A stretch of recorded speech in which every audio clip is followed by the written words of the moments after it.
aouzubillah bismillah barke borom Tuuba asalaamaaleykum wa rahmatullah noo ngi leen di nuyu bu baax te di leen ziyaara gannaaw loolu yi seen naafile guddik tey gii di guddik juróom-ñetteel gi ci weeru koor Sëriñ Souhaïbou Mbacké nee na ku ci julli ñaari rakan bu ci ne nga jàng fatiha benn yoon jàng xul huwallahu ahad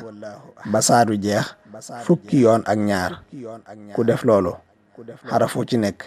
dees na ko ci bindal tuyaaba ju tol ne jaamu yàlla ak junniy at te it dana mel ne ku lele xeetu yonente bi sallallahu taala alayhi wa sallam wépp lu mat juróom-ñaar fukki at boole ci it di leen màndal ak di leen wodd dana mel ne it ku goreel junniy jaam te bu ñaanee yàlla dana nangu ak ñaanam te bu dekkee dana dekkiwaale ak leer te buy jéggi siraat it day mel ne ak